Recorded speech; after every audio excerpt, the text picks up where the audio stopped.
สวัสดีผู้ฟังทุกท่านยินดีต้อนรับเข้าสู่ช่องมหัศจรรย์แห่งกรรมมิราเคิลดีหลักการทำดีชั่วในทัศนะของพุทธศาสนา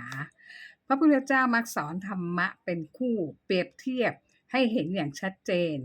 ในเรื่องของการทำดีทำชั่วควบคู่กันไป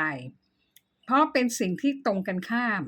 และเป็นหัวใจสำคัญของทุกศาสนาที่สอนให้คนทำดีเว้นการทำชั่วสรุปสั้นๆก็คือเว้นการทำชั่วทั้งหลายทำแต่ความดีทำจิตใจให้บริสุทธิ์ความดีความชั่วคืออะไรความดีเป็นสิ่งที่ตรงกันข้ามกับการทำความชั่วคือทำอะไรก็ตามตนเองต้องไม่เดือดร้อนคนอื่นไม่เดือดร้อนยกระดับตนเองให้สูงขึ้นเด่นขึ้นความชั่วสิ่งที่ทำให้ตัวเองเดือดร้อนและคนอื่นเดือดร้อนทำให้ชีวิตตัวเองตกต่ำเลวลงลดคุณค่าของตนเองให้ต่ำลงความดีความชั่วเกิดได้กี่ทางความดีความชั่วทำได้3ทางคือทางกายไม่ฆ่าสัตว์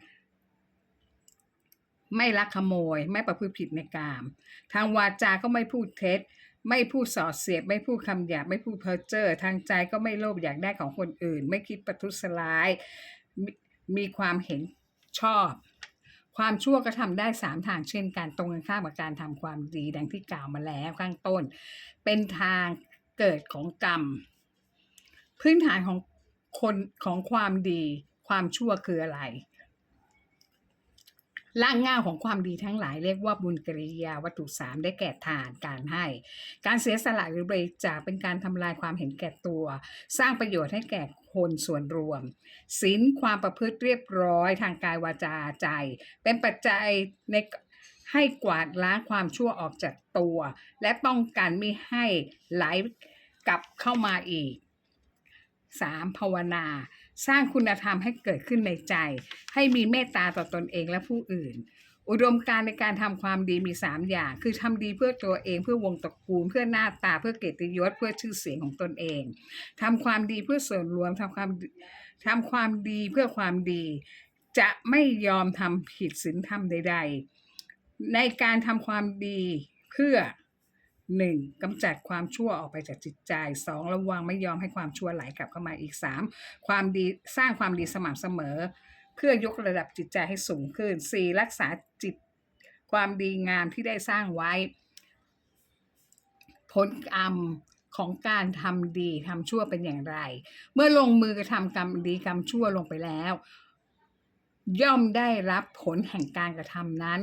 ทั้งทางตรงและทางอ้อมหนีไม่พ้นโดยใช้หลัก2อย่างคือ 1. กฎแห่งการให้ผลกรรมทำดีก็ได้ดีทำชั่วก็ได้ชั่วยุติธรรมเสมอ 2. หลักเกณฑ์การให้ผลกรรมมี3อย่างแต่ละอย่างให้ผลกรรม4แบบดังนี้หลักเกณฑ์การให้ผลกรรม 1. หน้าที่กรรมกรรมที่ทำให้เกิดให้เป็นกรรมที่ส่งเสริมทั้งดีและชั่วกรรมที่บรรเทากรรมที่ติดที่ตัดให้ขาดสะบั้นในทันทีเวลาที่ให้ผลกรรมกรรมให้ผลทันตาเห็นกรรมให้ผลครั้งต่อไปกรรมให้ผลครั้งต่อไปกรรมหมดโอกาสที่จะให้ผลแรงกรรมมีกรรมหนักกรรมที่ทำมากจนเคยชินกรรมที่ทำเมื่อใกล้ตายกรรมสะเพร่าหลักธรรมคำสอนพระพุทธเจ้าสรุปเป็นเช่นนี้ในทุกตัวคนจึงทำให้เกิดเรื่องราวต่างๆในวิถีชีวิตของแต่ละคนอยู่ที่เราเลือกจะทำกรรมเช่นไรมีสามีภรรยาคู่หนึ่งสมัยหนุ่มสาวขยันทำมาหากินค้าขายจนมีฐานะร่ำรวยเป็นเศรษฐีคนหนึ่งสามารถซื้อบ้านและที่ดินได้หลายหลังมีเงินสดอีกมากมายแต่ทั้งคู่ประหยัดมัธยัสถ์ในการกินอยู่สามีภรรยาคู่นี้มีลูกชายหัวแก้วหัวแหวนที่รักมาก1 คนและตามใจลูกชายทุกอย่างส่งเสียให้เรียนหนังสือในโรงเรียนดีๆจนจบปริญญาตรีแต่เป็นที่น่าเสียดายที่ลูกชายไม่ยอมทำงานมีแต่ครอบครัวมีลูกชาย1 คนเกาะพ่อแม่กินปู่ย่ารักหลานชายมากที่ลูกชายไม่ยอมทำงานเพราะเห็นว่าพ่อแม่รวย มีทรัพย์สินมากมายส่วนภรรยาเขาก็ขอร้องให้เขาทำงานเป็นหัวหน้าครอบครัวจะได้อย่ามาเกาะพ่อแม่กินเช่นนี้เลยทำแบบนี้ไม่ดีแต่เขาก็ไม่ฟังเขาบอกภรรยาว่าจะไปทำงานให้เหนื่อยทำไมในเมื่อพ่อแม่มีเงินมากมายภรรยาเห็นว่าถ้าคืนอยู่ต่อไปกับผู้ชายคนนี้ไม่มีอนาคตอย่างแน่นอนพอเธอคลอดลูกชายออกมาเธอก็ทิ้งลูกชายให้ปู่ย่าเลี้ยงเพราะรู้ดีว่าอย่างไรปู่ย่าจะเลี้ยงลูกของเธออย่างดีแน่นอนและเธอหนีไปมีครอบครัวใหม่ส่วนลูกชายนั้นวันๆเอาแต่เล่นเกมติดยาเสพติดปู่ย่าเตือนให้เลิกสิ่งที่ไม่ดีให้รู้จักทำงานถ้าพ่อแม่ตายจะทำอย่างไรเพราะทุกวันนี้ก็ค่อยๆเก็บทรัพย์สมบัติเก่าขายออกไปกินจนเหลือแค่บ้านหลังนี้หลังเดียวที่อยู่และแบ่งให้เป็นห้องเช่า 2-3 ห้องเท่านั้นรายได้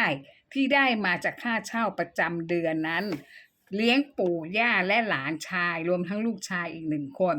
ถ้าไม่เลิกติดยาคงจะไม่มีบ้านอยู่อย่างแน่นอน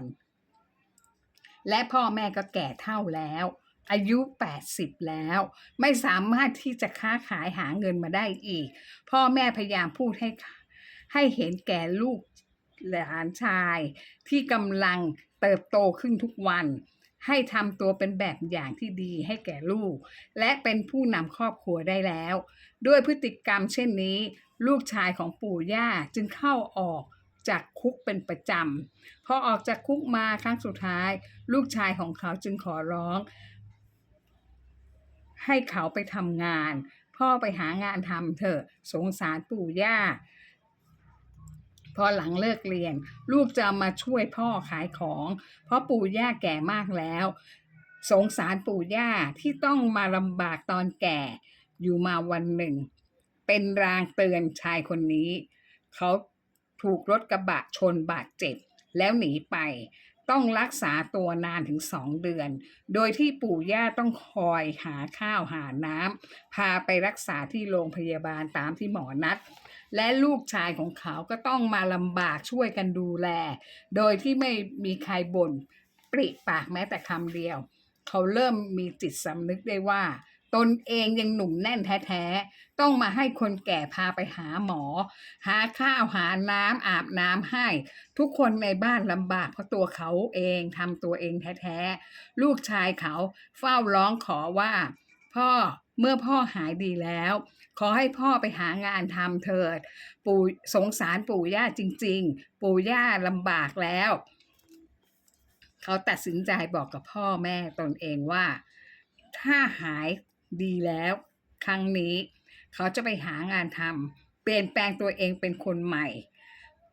พอตัวเขาหายดีแล้วเขาก็ไปสมัครทำงานและก็ได้งานทำจริงๆทุกคนในบ้านดีใจมากที่เขาจะเริ่มต้นเป็นคนใหม่อย่างคนทั่วไปทำให้พ่อแม่ภูมิใจลูกชายและลูกชายเขาเองก็ภูมิใจในตัวพ่อแต่บางครั้งการกลับตัวกลับใจของคนเร็วมักจะไม่ได้โอกาสให้ได้ทำความดีเพราะในตอนเช้าชายคนนี้แต่งตัวจะไปทำงานเป็นการทำงานในวันแรกของเขาและเป็นครั้งแรกในชีวิตของเขาที่คิดจะทำงานทุกคนในบ้านดีใจใหญ่พ่อแม่อวยพรให้ลูกทำงานได้ดีๆนะลูกชายก็ดีใจที่พ่อจะทำงานให้ลูกภูมิใจในตัวพ่อพอตกตอนเย็นมีตำรวจโทรศัพท์มาหาปู่ย่าให้ไปรับศพลูกชายเพราะลูกชายถูกรถชนตายตอนที่กำลังจะข้ามถนนไปยังที่ทำงานพ่อแม่และลูกชายช็อกตกใจกันทั้งบ้านทุกคนร้องไห้เสียใจที่สวรรค์ไม่ให้โอกาสให้ลูกชายเขาได้กลับตัวเป็นคนดีอย่างคนอื่นเขาบ้างสวัสดีค่ะ